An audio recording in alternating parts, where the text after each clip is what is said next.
Bonjour à tous et bienvenue dans le Profcast, le podcast qui accompagne les professeurs de langue en ligne à développer et perfectionner leur offre. Aujourd'hui, je reçois Clément, co-créateur de la page Le Coréen avec Rémi. Bonjour Clément, merci d'avoir accepté l'invitation. Comment ça va? Salut Romain, merci pour l'invitation, ça va super. Super. Alors pour commencer, est-ce que tout simplement tu peux te présenter pour les personnes qui nous écoutent? Oui, tout à fait. Donc moi je m'appelle Clément Revert, je suis français mais j'habite au Québec depuis une quinzaine d'années. Puis j'ai co-créé donc la formation Le Coréen avec Rémi. Puis Rémi, c'est pas moi, c'est pas un pseudonyme non plus, c'est tout simplement mon associé. Donc c'est un ami d'enfance avec qui on a travaillé sur le projet, on s'est associé pour faire cette formation et puis on l'a mis en ligne ensemble, donc on travaille à deux sur le projet. Ok, super. J'aime beaucoup comment tu rebondis là-dessus. Effectivement, le fait de préciser que c'est pas un pseudonyme. Effectivement, donc Rémi, si je me souviens bien, c'est du coup un ami, hein, c'est ça? Ouais, c'est ça. En fait, on se connaît depuis le collège. Puis à peu près à la même période, là, vers 2010-2013 pour lui, on s'est expatriés chacun de notre côté, moi au Canada, lui en Corée. On est resté toujours en contact depuis. On est vraiment des très très bons amis. Puis en 2020-2021, on s'est retrouvés à passer plusieurs mois en France tous les deux pendant la pandémie, donc pour des raisons variées. On avait un peu de temps devant nous et en fait, en discutant, on a pensé à cette idée, à ce projet pour associer nos compétences respectives. Donc moi, je ne parle pas coréen. Lui, il parle, il enseigne le coréen depuis 7-8 ans maintenant. En fait, il a appris en autodidacte, puis il s'est mis là-bas à faire des cours ensuite. Et moi, ma formation, c'est plus en marketing. Donc, je m'intéressais beaucoup à tout ce qui était formation en ligne, marketing digital et tout. Tout simplement, en discutant, on s'est dit ça pourrait être cool de faire un petit projet comme ça ensemble. On avait le temps et on avait l'envie, donc on s'est lancé en 2021, c'est ça. Ok, super. Donc ça fait 3 ans, c'est ça, hein, si mes calculs sont bons? Ouais, exact. On vient de terminer notre troisième année. Alors, on avait travaillé sur le projet au cours du printemps-été 2021 et c'était lancé en septembre 2021. Donc là, on a terminé la troisième année il n'y a pas longtemps. Ok, super. Alors, pour rentrer un petit peu dans le vif du sujet, moi, il y a un truc, je sais, qui m'a particulièrement interpellé et intéressé, à titre perso, mais aussi du coup pour les gens qui nous regardent, dans la mesure où c'est pas forcément le plus courant, et je sais que c'est une objection qui est assez fréquente. Donc, pour préciser à nos auditeurs, en fait, la particularité de votre programme, enfin de votre page, de votre petite entreprise, c'est que vous ne créez pas de contenu pour mettre en avant votre offre, hein, si je dis pas de bêtises. Ouais, c'est ça. Alors en fait, nous, ce qu'on fait, c'est qu'on fait la promotion uniquement via de la publicité sur Facebook et Instagram. Et on avait pris la décision dès le départ de ne pas passer trop de temps à créer du contenu autre que la formation elle-même. En fait, la raison, c'est tout simplement que on savait qu'une fois qu'on aurait fini de travailler là-dessus, à un moment, on allait reprendre nos vies respectives, être occupé avec nos emplois, nos activités respectives et créer du contenu. On sait que ça prend beaucoup de temps. Donc, l'idée, c'était vraiment d'essayer d'avoir une formation qui vit un peu toute seule, sur lequel on peut y passer peut-être 2-3 heures par semaine chacun environ. Là, peut-être des fois, c'est un peu plus, c'est sûr. Mais l'idée, c'était vraiment de garder ça léger pour pas encombrer trop notre emploi du temps respectif. Ok, ok. Je te remercie pour ta réponse. Et ouais, c'est super important parce que, comme tu le dis, il y a plusieurs objections. Donc, ça peut être effectivement, dans votre cas, si je comprends bien, en fait, c'est que vous êtes sur une activité qui est complémentaire à votre activité principale. En plus, vous avez Exact. des challenges un petit peu différents puisque, forcément, vous n'êtes pas au même endroit. Vous êtes même, en fait, plutôt antagoniste, hein, d'un point de vue fuseau horaire puisque Rémi est en Corée et toi, tu es au Canada. Donc, effectivement, il y a ce challenge-là. Donc, je sais que ça peut être une objection de temps et des fois, tout simplement, tu sais, tu as des personnes qui souhaitent pas trop se mettre en avant sur les réseaux sociaux. Donc je pense que, en fait, je pense que c'est super de préciser effectivement qu'on peut tout simplement enseigner en ligne sans pour autant créer de contenu. Donc, ça, c'est ses avantages et ses défauts, hein, dans tous les cas. Mais en tout cas, c'est cool de voir que c'est possible. J'ai une question. Est-ce que du coup, cette décision, alors j'ai l'impression que oui, mais tu vas pouvoir peut-être nous confirmer. Est-ce que cette décision a toujours été claire pour vous ou vous avez d'abord, dans un premier temps, quand même hésité à créer du contenu régulièrement? Alors, on a hésité, mais plus tard. Disons qu'au début, l'idée qu'on avait, c'était d'avoir une mini stratégie de lancement sur YouTube. avec quelques vidéos, quelques extraits de la formation en fait pour montrer la qualité d'image, la qualité de l'enseignement, tout ça, vraiment faire une sorte de démonstration du produit. Et on s'était dit, on va faire la meilleure vidéo possible d'introduction au coréen. Donc, une vidéo hyper complète sur l'alphabet coréen, qui est vraiment la première étape par laquelle il faut passer pour apprendre la langue. Et on a fait donc cette vidéo qui dure quasiment 1 heure. Qui vraiment sur lequel Rémi a mis beaucoup d'efforts. On l'a vraiment bien travaillé. C'est d'ailleurs la première leçon de la formation aussi. Et cette vidéo sur YouTube, on comptait beaucoup sur elle pour apporter déjà un petit peu de notoriété au programme, mais aussi des redirections vers la page de vente et de la conversion. Alors, c'est sûr que ça n'a pas été aussi bien que ce qu'on aurait espéré. Avec les années, elle commence quand même à totaliser, bon, c'est pas énorme, hein, mais 15, 16 ou 17 000 vues, je sais plus trop. Donc, il y a quand même du trafic qui arrive sur cette vidéo. Mais évidemment, je savais qu'au début, sur YouTube, pour se lancer, si on ne publie pas régulièrement, c'est très difficile d'être mis en avant par les algorithmes, peu importe la qualité de la vidéo d'ailleurs. Donc, on a quand même publié, je pense, dans les premières semaines, une vidéo à peu près par semaine. C'était des extraits de formation, donc des chapitres un peu qui peuvent se consommer tout seuls. Par exemple, les mots anglais utilisés en coréen, les chiffres, des trucs un petit peu du quotidien. Ça, on en a publié peut-être 5, 6 vidéos, je dirais, histoire d'avoir un petit peu de vie en fait sur la chaîne YouTube. Mais malgré ça, on s'est aperçu que c'était vraiment pas suffisant. Donc, on a vite bifurqué sur le côté, OK, le backup, c'était publicité sur Facebook. On se lance là-dedans et puis on voit si ça marche. Donc, je dirais qu'il y a eu des phases où au début, on s'est dit peut-être qu'on va essayer quand même une mini stratégie de contenu, mais légère.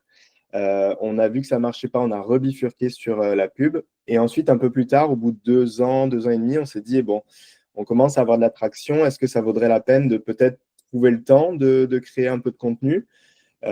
Puis finalement, le temps manque en fait. Donc, on reste sur la pub pour l'instant. Oui, ok, c'est super intéressant. On voit quand même qu'il y a toujours cette volonté. Enfin, ça reste dans un coin de la tête, hein, forcément. Ouais, ouais, ouais.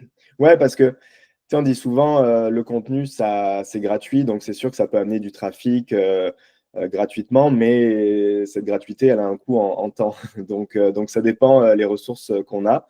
Je dis pas que la publicité, c'est forcément la seule option si on n'a pas le temps, mais ça permet quand même d'accélérer les choses. C'est sûr qu'avec la publicité, on peut finalement décider à combien de personnes on va montrer notre programme. Donc, c'est sûr que ça va beaucoup plus vite. Puis, si on arrive à avoir un retour sur investissement quasi immédiat, finalement, on n'a quasiment pas d'argent à sortir en fait. Donc, selon comment on s'organise, ça peut être une belle alternative. Ouais. Ok, super. Bon, je te remercie pour tes réponses déjà. Et, euh, et du coup, à quel moment, enfin, tu nous as parlé un petit peu du processus, mais en ce qui concerne, tu sais, le fait de bifurquer à 100% entre guillemets sur Facebook Ads, enfin sur les pubs Facebook et Instagram, est-ce que tu as eu pour ça une révélation particulière? Tu as vu quelque chose qui t'a vraiment dit, OK, bon, c'est sur ça qu'il faut qu'on capitalise? En fait, je le voyais vraiment comme la seule alternative au contenu organique, si on veut. Je me disais, c'est soit on y va rapidement avec la publicité, soit on prend le temps, on fait une vraie stratégie de contenu et puis on passe du temps à créer du contenu.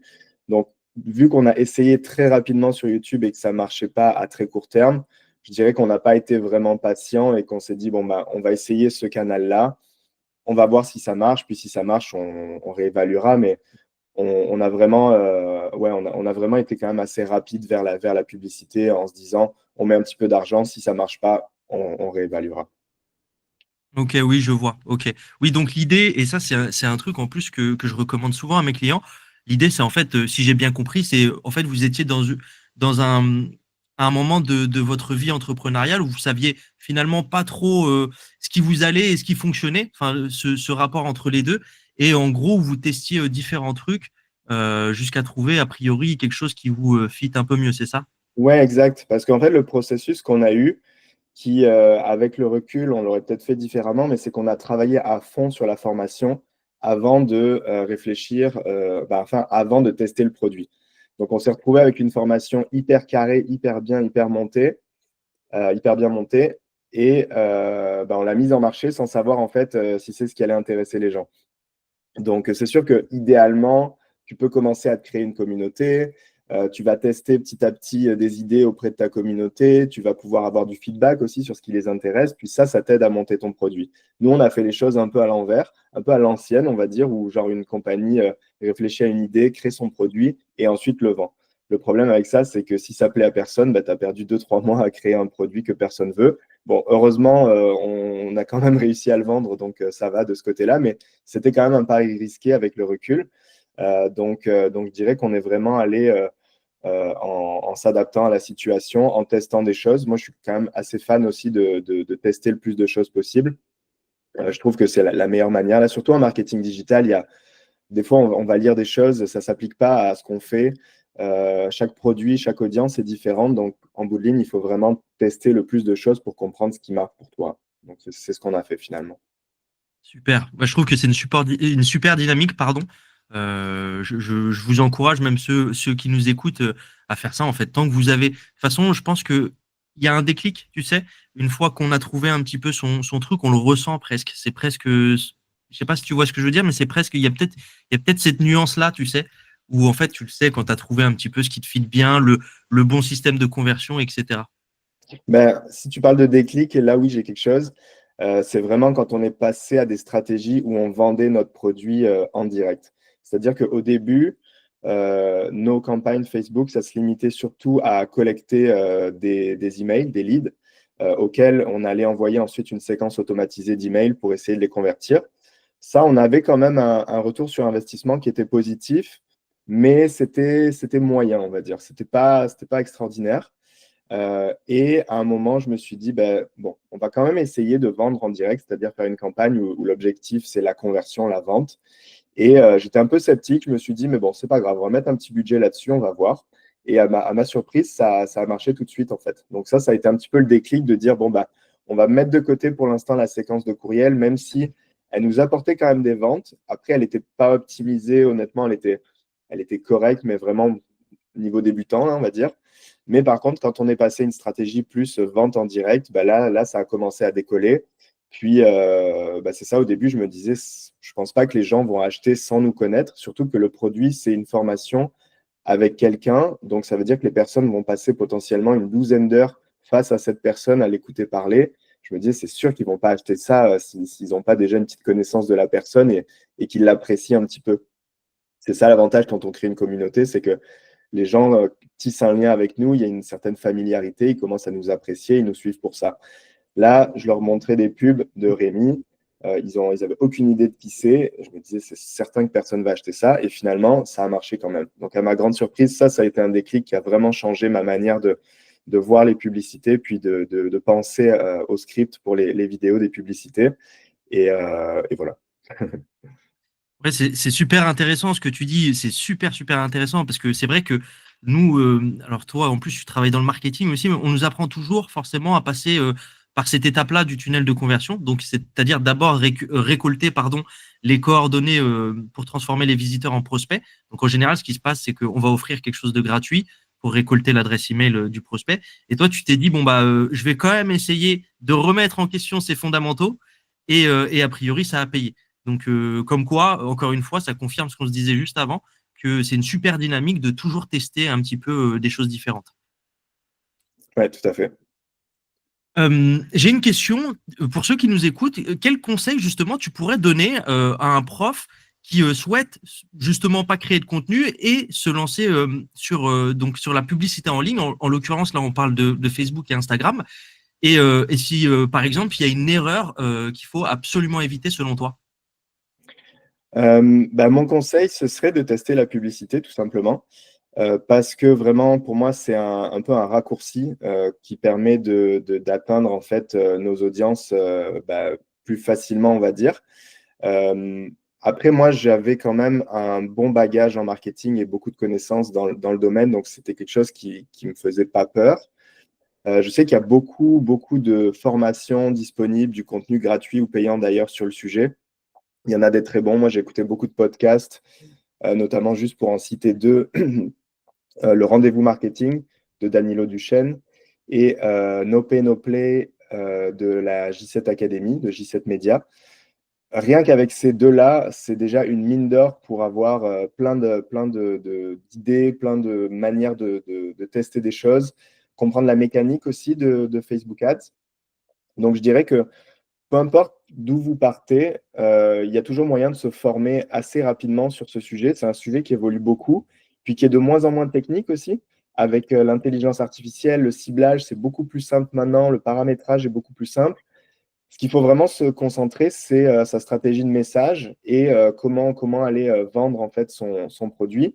Mais tout ce qui est vraiment technique et paramétrage, ça s'est grandement facilité avec le temps.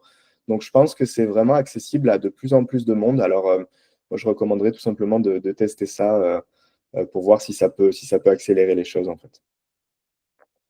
Ok, bah, je te remercie pour ta réponse. C'est super intéressant ce que tu dis et je te rejoins à 100%. Je sais que moi, j'ai entendu récemment, effectivement, donc c'était, en gros, ce que veut dire Clément, c'est effectivement que c'était peut-être moins le cas avant. C'était un peu plus technique, hein, Facebook, Facebook Ads. Oui, c'est ça, hein. Ouais, carrément. Je pense que la plateforme en elle-même est de plus en plus automatisée. Au niveau des audiences, notamment, il y a moins de choix à faire.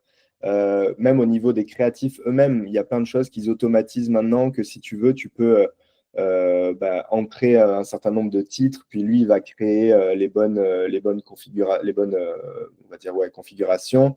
La plateforme est devenue de plus en plus accessible, tout simplement. Ouais. Oui, c'est ça. Et en fait, moi, j'avais entendu, en gros, bah, en fait, c'est plus ou moins ce que tu es en train de nous dire, j'ai l'impression, et tu vas peut-être pouvoir confirmer.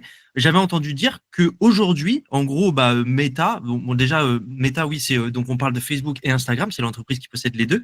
En fait, aujourd'hui, 80% du succès d'une publicité réside dans la créative. Donc, ce que j'appelle la créative, en gros, c'est la forme, c'est-à-dire votre infographie, votre vidéo, votre carrousel. Et effectivement, 20% va être dans la technique et je dirais même plus peut-être le monitoring, tu sais, un petit peu, savoir lire un petit peu vos statistiques, vos chiffres, etc. Est-ce que c'est quelque chose que tu confirmes du coup? Alors, le paramétrage, ouais, je suis d'accord. Le monitoring, je pense que, et l'analyse, ça reste quelque chose d'important parce que ce qu'on va faire souvent comme processus quand on se lance, c'est de faire beaucoup de tests et d'arriver rapidement à comprendre les tests qui fonctionnent et pourquoi aussi. Donc, il y a quand même une partie sur l'analyse des chiffres qui reste importante, mais la partie plus technique de maîtriser la plateforme et son paramétrage, ça s'est grandement facilité. Puis, il reste vraiment la partie création, donc où là, avec des outils comme Canva ou des montages vidéo simples, ça aussi, ça s'est largement facilité avec les années. Je pense que presque tout le monde, on va dire, est capable de se lancer de manière autonome en se formant un petit peu à droite à gauche ou en suivant une formation plus complète.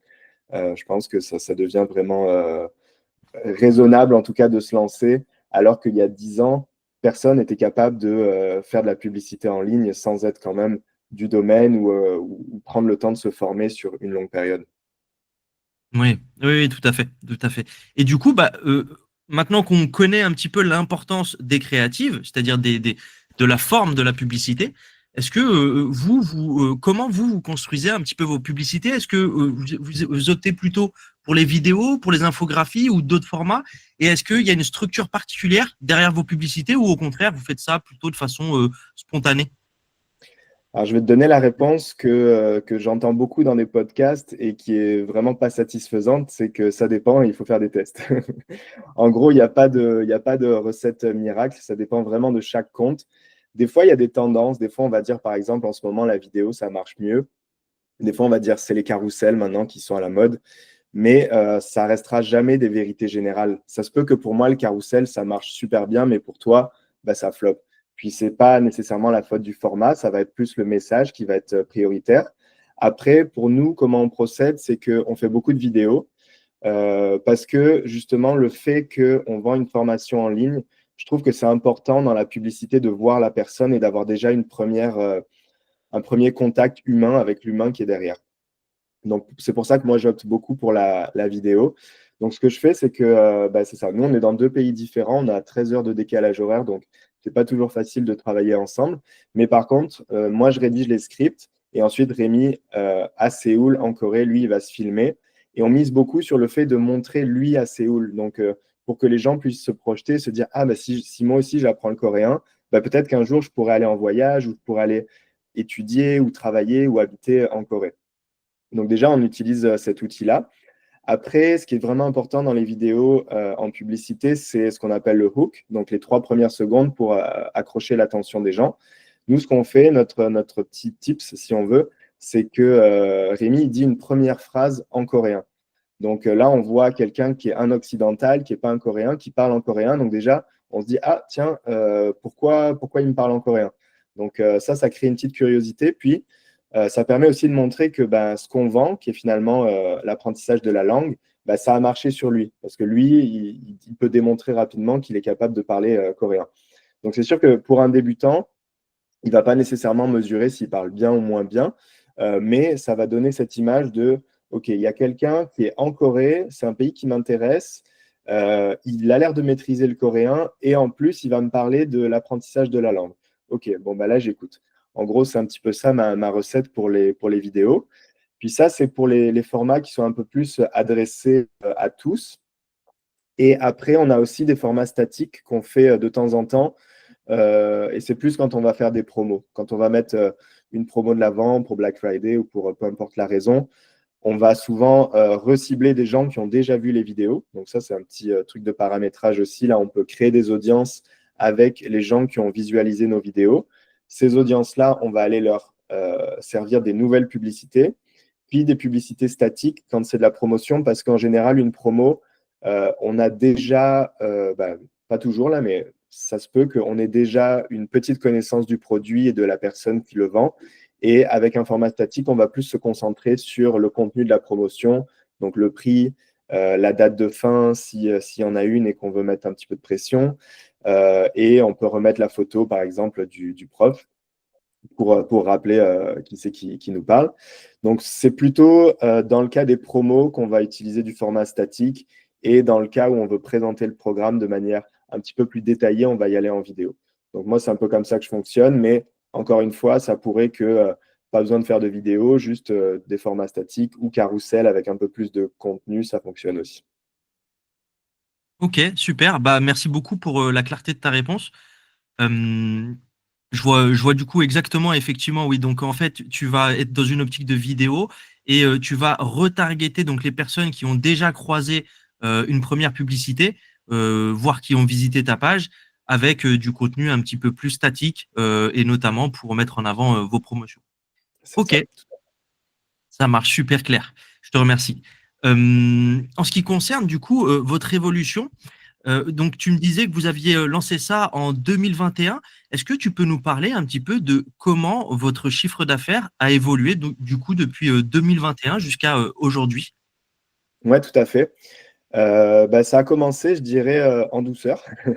La première année, puis là, je vais te donner des chiffres en dollars canadiens, parce que c'est comme ça que je fais ma comptabilité, mais bon, en euros, c'est un peu moins, là, c'est sûr. La première année, on se situait autour de 5 000 $. Donc, c'était beaucoup moins que ce qu'on espérait. Je te dirais, on avait été quand même assez optimiste, voire trop. On s'attendait vraiment à plus que ça. On ne s'attendait pas à faire des millions avec ça non plus, hein, bien sûr, mais on s'attendait quand même à un petit peu plus.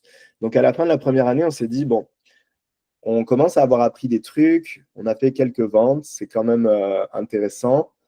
Qu'est-ce qu'on peut faire pour continuer? Puis surtout, est-ce que ça vaut la peine de continuer? Je te dirais, on s'est vraiment posé la question de, bon, ça ne se décolle pas énormément, mais on va quand même persévérer. La deuxième année, on a fait quasiment le triple, donc on était plus vers les 14 000 $. Donc là, ça commençait à être plus intéressant. Et puis là, on s'est dit, bon, OK, tout ce qu'on a appris pendant les deux premières années, on est obligé de continuer et on a bon espoir que ça s'améliore. Puis la troisième année qu'on vient de terminer, on a fait aussi, pas x3, mais x2, quelque chose, 2,5 à peu près. Et on a fini l'année autour de 32 000 $ à peu près. Ça, c'est le chiffre d'affaires. De ça, il faut retirer le budget publicitaire, évidemment, parce que donc on ne crée pas de contenu, donc on a des budgets publicitaires qui correspondent à peu près à un quart, un tiers de tout ça.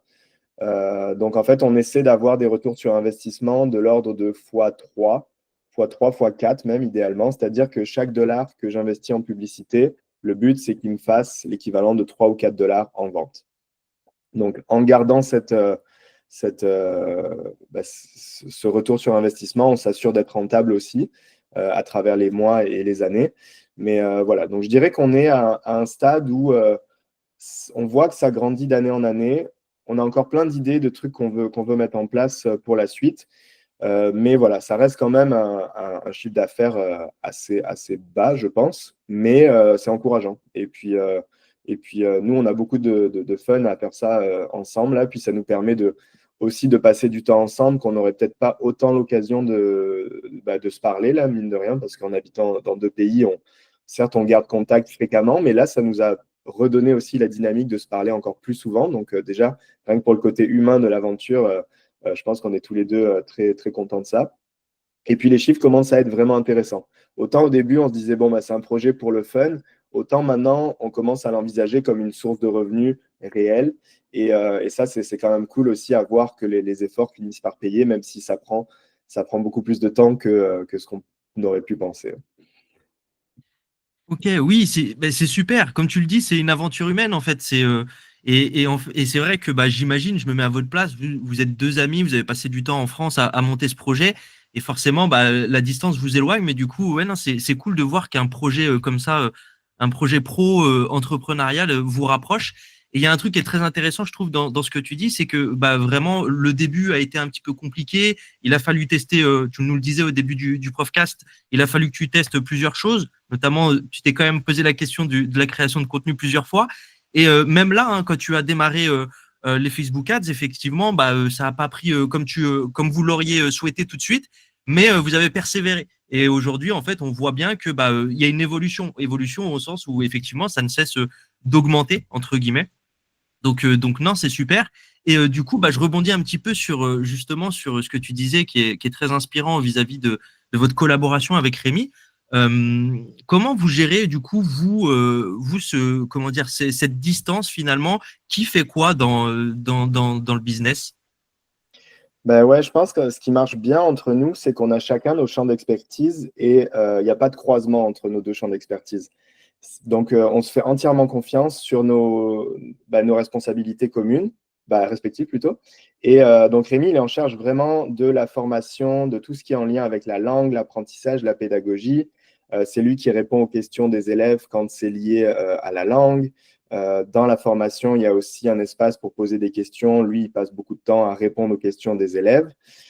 Et moi, en gros, c'est un peu tout le reste. Donc, c'est tout ce qui est la partie gestion du site web, gestion des plateformes numériques diverses, gestion des campagnes, tout ce qui met de l'avant la formation et tout ce qui est publicitaire, en fait. Et au départ aussi, je me suis occupé de la partie production des vidéos. Donc, filmer, monter et mettre tout ça en place. Et Rémi, il s'est chargé vraiment de structurer les cours, de faire la rédaction des scripts. C'est lui qui enseigne face caméra, évidemment. Donc, on a vraiment deux profils ultra complémentaires. Lui, il n'aurait pas pu nécessairement mettre ça en place tout seul actuellement. Et moi, évidemment, je n'aurais pas pu donner des cours de coréen parce que ce n'est pas mon domaine. Donc, on a vraiment uni deux forces qu'on avait, deux expertises qu'on avait de notre côté pour faire un duo qui marche bien, je pense, et qui fait aussi qu'on ne se questionne pas l'un et l'autre parce qu'on se fait confiance sur nos expertises. Et oui, je lui demande son avis quand je fais des trucs. Et oui, il me demande mon avis aussi sur certains trucs par rapport au programme, à la structure et tout. Mais ça reste qu'on a chacun notre domaine respectif. Oui, ça, c'est important, effectivement, tu le précises assez bien, je trouve, cette notion de complémentarité. Donc peut-être, je mets des guillemets, mais peut-être que le duo marcherait pas aussi bien, fonctionnerait pas aussi bien si effectivement vous étiez moins complémentaires. Après ça, je sais que ma question est à nuancer, parce que forcément, ça dépend de toutes les collaborations sont différentes. Mais du coup, toi, est-ce que tu dirais que c'est un atout de gérer comme ça un side business à deux. Je précise bien side business parce que ça apporte aussi son lot de défis en plus. Ou au contraire, est-ce que c'est plutôt entre guillemets une tare ou est-ce que ça amène son lot de complications? Non, je pense que c'est un atout vraiment parce que déjà, ça motive. Tu sais, de pas être seul et de pouvoir s'entre-motiver, c'est super intéressant. De partager aussi les victoires à deux, tu sais, quand il y a des ventes, bah, au début, je me rappelle, à chaque vente qu'il y avait, on s'écrivait un message, puis on était super contents. Et on se disait, le jour où ça va bien, c'est quand on arrêtera de s'écrire un message à chaque fois qu'il y a une vente. Et là, on a arrêté et c'est super. Mais voilà, il y a vraiment ce côté humain qui fait que ça motive à continuer. Puis, comme je te disais, à la fin de la première année où on avait un chiffre de vente qui était pas mirobolant, ben, je pense qu'avoir été moi tout seul ou lui tout seul, peut-être qu'on aurait abandonné parce qu'on se disait, bon, bah, je sais pas trop où je m'en vais, etc. Là, le fait d'être à deux, on s'est un peu engagé vis-à-vis de l'un et de l'autre. Donc, on a aussi c'est ça, cette motivation intrinsèque qui s'ajoute à notre motivation personnelle. Et encore une fois, la complémentarité fait que nous, on n'a jamais eu de tension, d'enjeu ou quoi. Puis je pense que c'est ça le principal risque quand tu es à deux versus quand tu es tout seul. Tout seul, tu prends toutes tes décisions, tu peux aller plus vite. Il n'y a jamais quelqu'un qui va te dire non, je ne suis pas d'accord. Mais d'un autre côté, tu n'as personne avec qui, bah, pas toujours en tout cas, échanger sur tes idées, te challenger, remettre les choses en question. À deux, ça permet de réfléchir quand même de manière plus, plus productive, je trouve, des fois. Donc voilà, je trouve que c'est mieux à deux, mais il faut trouver la bonne personne et le bon profil. Oui, oui, c'est le bon mot de la fin. Je suis complètement d'accord avec toi. Et c'est aussi pour ça, naturellement, que j'encourage souvent les gens à se faire accompagner. Parce que forcément, comme tu le dis, des Bien fois, sûr. on a un peu la tête dans le guidon. C'est compliqué. Et c'est normal, hein, on est dans l'émotionnel. On a du mal à prendre du recul sur son activité. Et je pense qu'effectivement, tu le dis très, très bien. C'est une des grosses forces d'opérer à deux. Du coup, on l'a bien compris, le coréen avec Rémi, c'est un side business, donc c'est une activité complémentaire, ce qui signifie que toi, et là, du coup, je vais m'adresser vraiment à Clément et non à l'administrateur du coréen avec Rémi. Mais du coup, ça veut dire que tu as une activité principale. Comment ça se passe aujourd'hui pour toi? Comment tu organises un petit peu ta journée autour de ça? Ouais, tout à fait. Ben, moi, j'ai un emploi assez classique, je dirais, en termes d'horaire, donc à temps plein la semaine de 9 heures à 5 heures plus ou moins. Je travaille en fait dans une agence de création, donc en marketing aussi, sur des projets qui sont totalement différents. C'est vraiment plus des marques établies, donc un peu plus traditionnelles, disons, dans l'approche. Mais par contre, ça me laisse quand même suffisamment de temps le soir et les week-ends pour travailler un petit peu sur la formation de coréen. Je dirais qu'une semaine typique, je passe peut-être 1 à 2 heures, on va dire, sur ce projet-là, avec des périodes de rush quand on lance des nouvelles pubs, quand il y a un peu de montage à faire justement sur ces pubs-là, quand on lance des promos et qu'il y a peut-être nouvelles stratégies à mettre en place. En général, ce que je fais, c'est que je me fais des sessions de travail plutôt le soir. Moi, j'aime bien, après avoir mangé tout ça, je me remets là-dessus peut-être de 21 h, 22 h jusqu'à minuit. Je me fais ça une fois dans la semaine, puis ça me permet de vraiment avancer des trucs bien concentrés. Et les périodes où il y a vraiment beaucoup de choses à faire, mais encore une fois, ça arrive une fois tous les 2 mois peut-être, je me prends des fois un samedi matin ou un dimanche matin et au lever, bah, je m'installe à l'ordi, puis je prends mon café tranquillement, puis je le vois vraiment comme une activité qui m'amuse en fait. Donc je ne le vois pas du tout comme une contrainte. Donc pour moi, c'est presque un loisir, un hobby, et puis je passe du temps là-dessus, j'apprends des choses, donc j'adore ça. Et, euh, donc pour moi, c'est pas si difficile parce que j'ai un horaire qui est quand même assez traditionnel, on va dire. Donc j'ai du temps en dehors de mon emploi, tout simplement. Ok, super. Oui, donc euh, pour récapituler, ça te prend, tu dirais environ 2 heures par semaine. Et effectivement, des fois, tu as, un petit peu plus de travail quand tu lances une nouvelle publicité, quand tu es en période de promotion, puisque j'imagine il y a peut-être un flux dans la boîte email, ce genre de choses, hein, c'est ça? C'est ça, c'est ça. C'est ça. Puis quand on lance des nouveaux projets ou quand on teste des nouvelles idées, des fois, ça prend un petit peu plus de temps. Puis on se fait un appel avec Rémi aussi environ une fois par mois, où on parle souvent de nos vies personnelles, puis la dernière demi-heure, on parle du projet. Mais voilà, on essaie quand même de se tenir à jour.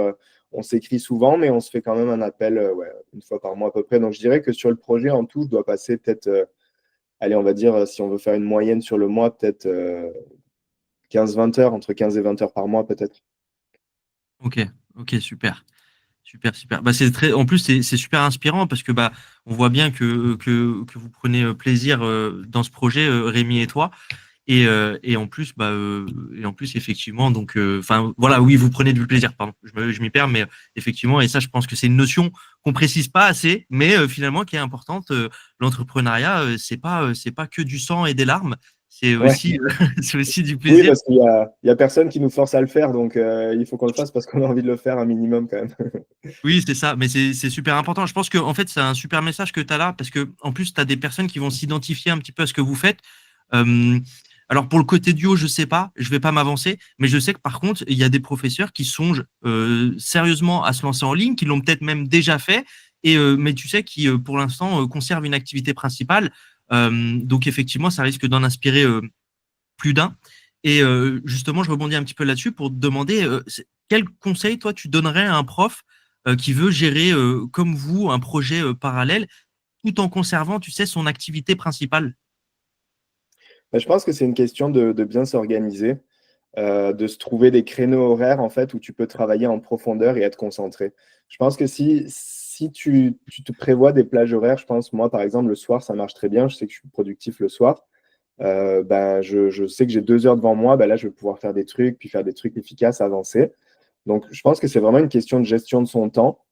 Après, c'est sûr que ça dépend si on a des enfants, si on a d'autres contraintes, on va dire, qui peuvent prendre du temps. Peut-être que ça peut être plus difficile, mais je dirais de se garder des moments dédiés à cette activité-là. Je pense que le challenge, c'est plus de démarrer le projet. Parce qu'une fois que c'est lancé, ça peut rouler plus ou moins tout seul avec un petit peu de suivi, un petit peu de gestion par-ci, par-là. Mais nous, ce qui a vraiment été déterminant, c'est on a pris quasiment 2 mois au début à temps complet, 2 mois chacun, pour lancer le projet. Donc ça, s'il n'y avait pas eu de pandémie, je pense qu'on n'aurait peut-être pas trouvé ce temps-là. Donc nous, ça nous a beaucoup aidé. Donc je dirais que c'est vraiment de lancer le projet qui est le défi, mais après, c'est de bien s'organiser. Donc pour les gens qui ont une activité variable, par exemple, qui donnent des cours, bah, peut-être de diminuer un peu le nombre de cours pendant quelques semaines pour se dégager du temps pour travailler sur la formation en ligne, ça peut être une option. Sinon, après, selon le fonctionnement de chacun, là, ça peut être d'arrêter même pendant 2, 3 semaines. Ça dépend la complexité du produit qui a à monter, mais ça peut ne pas être aussi long que nous. Nous, ça a été quand même très long parce qu'on a 12 heures de vidéo. Il y a énormément de texte qui apparaît à l'écran à chaque fois qu'il dit des trucs. Tout est en coréen. À chaque fois qu'il parle, il y a les textes qui s'affichent. Donc ça a pris énormément de temps en montage, mine de rien.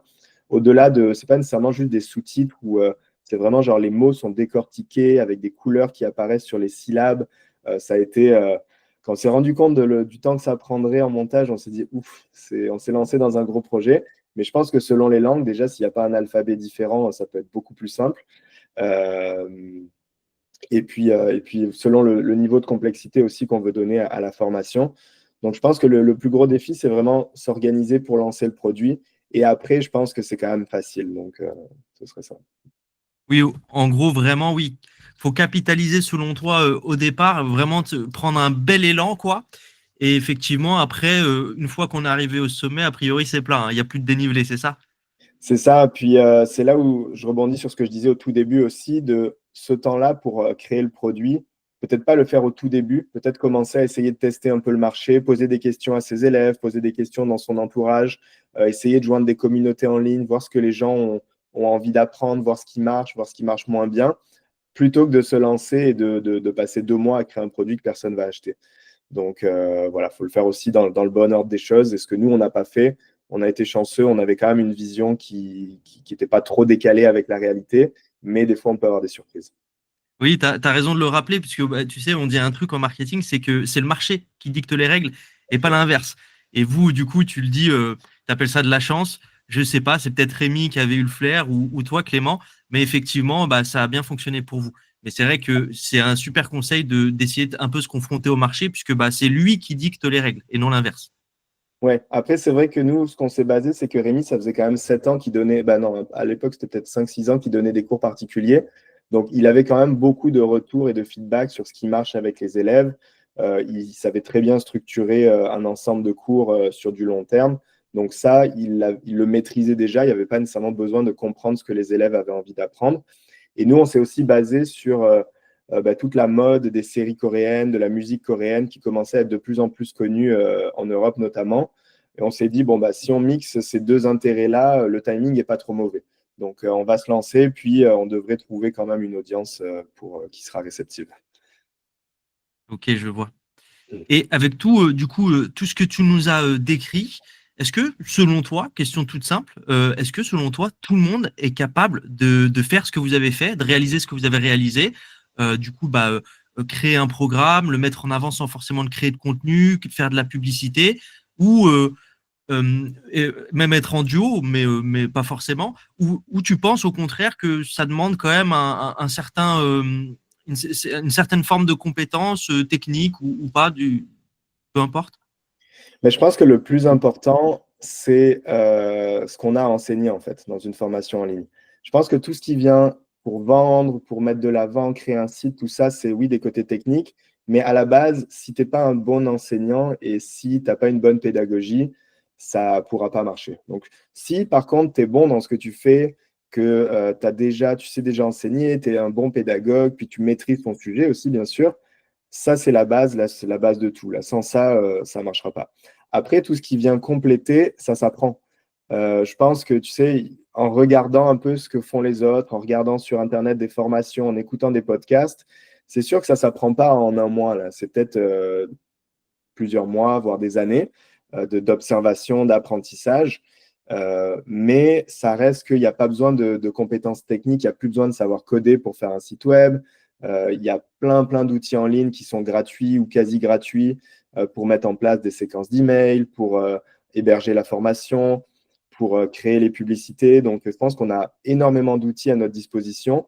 Donc, le côté technique, il tend à être de moins en moins important. Et je pense que là, pour le coup, tout le monde qui est assez curieux est capable d'utiliser tous les outils en ligne.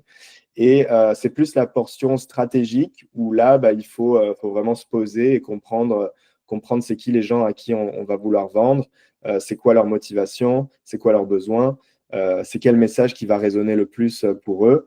Et ça, c'est, je dirais, un travail un peu plus stratégique ça s'apprend, mais ça se fait aussi avec des tests. Donc, globalement, moi, je pense que c'est quand même à la portée de beaucoup de monde.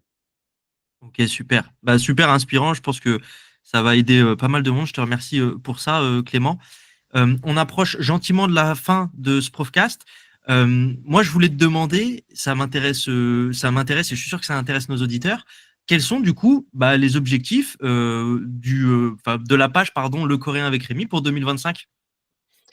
On a quelques idées qu'on a déjà commencé, sur lesquelles on a déjà commencé à travailler. Déjà, un volet important qu'on n'offrait pas encore, c'est une communauté en ligne. Donc, pour que les élèves puissent échanger entre eux, on a la fonctionnalité de poser des questions sur les cours, mais on n'a pas vraiment le côté humain de l'échange entre les élèves. Donc, ça, c'est quelque chose sur lequel on travaille actuellement. Je pense que ça va être c'est pas nécessairement déterminant pour l'expérience du cours, mais je pense que c'est un bel ajout pour l'expérience globale, disons, de l'apprentissage, parce que quand on fait une formation seul dans son coin, ça peut être dur de rester motivé aussi. Puis je pense que les taux d'abandon sur les formations en ligne sont beaucoup plus élevés que sur des formations qui sont liées à une temporalité ou à des vrais échanges avec des humains. Donc on aimerait ramener cette dynamique-là de communauté.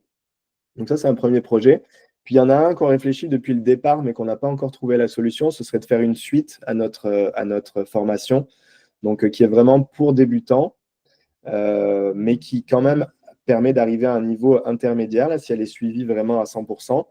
Et on commence à avoir des élèves qui nous demandent qu'est-ce que je peux faire à la suite.